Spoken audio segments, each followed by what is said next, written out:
to...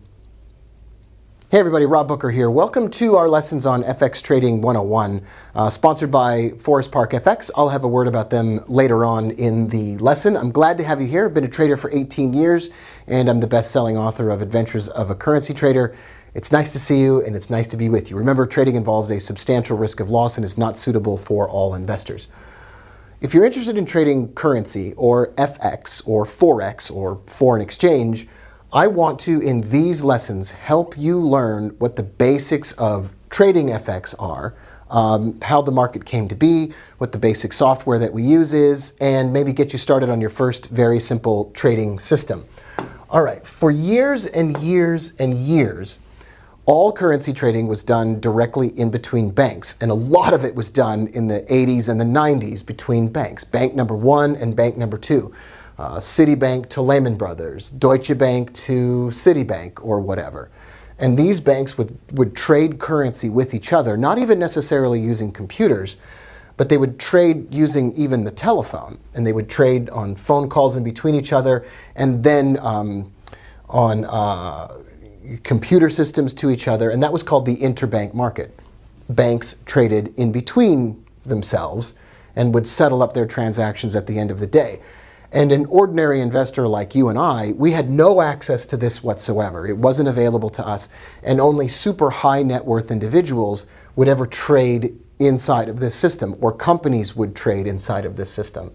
So a manufacturing company might want to buy $100 million worth of Japanese yen. They would call a bank, and the bank would give them a quote, and that would be the process. And these transactions were very expensive.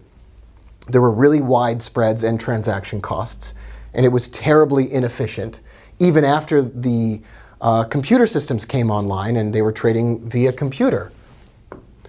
So around 1998, 1999, a group of people, a small group of people to begin with, sort of invented the idea that an ordinary trader like you or me would like to trade currency, or FX, Forex, or foreign exchange.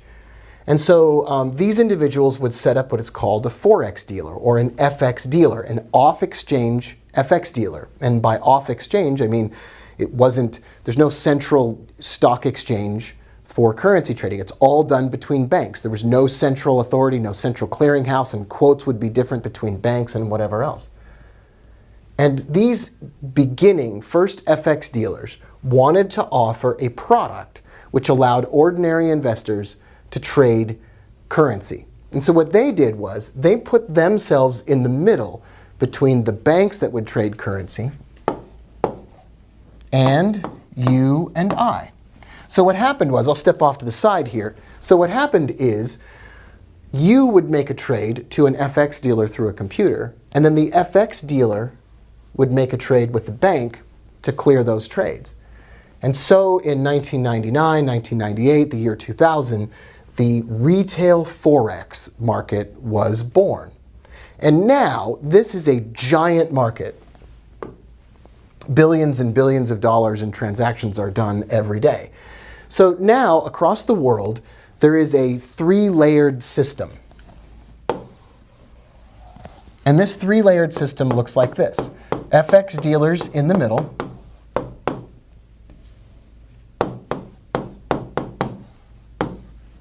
so there's the FX dealers. You and I trading with those FX dealers. And then banks up here. Now there still is no central exchange. There's no central exchange. There's no central settling of any of these quotes. And so FX dealers can quote slightly different prices to different traders. And there are hundreds of FX dealers around the world which get their liquidity from banks. So banks will quote prices to FX dealers, and then FX dealers will quote prices to you and I on our computers. Then we can take that price to buy or sell, and then the FX dealer, in most cases, offloads that risk to the banks. Now we'll talk more about what an FX dealer does, and we'll talk more about how they quote a little bit later on. But that's the currency market as it exists. There are still banks trading with banks, And then there are FX dealers trading with banks, and then you and I trade with those FX dealers. Even individuals now with really large trading accounts, even $10 million accounts, are trading in some cases, or in a lot of cases, directly with an FX dealer who then will transact business with a bank. All right, so all these lessons are brought to you and sponsored by Forest Park FX. Those are my friends. If you're interested in FX trading, you can contact Forest Park FX to get cashback rebates on every trade you place. You can go to forestparkfx.com. Remember, terms and conditions will apply, and Forex trading carries a significant risk of loss. I will see you in the next lesson.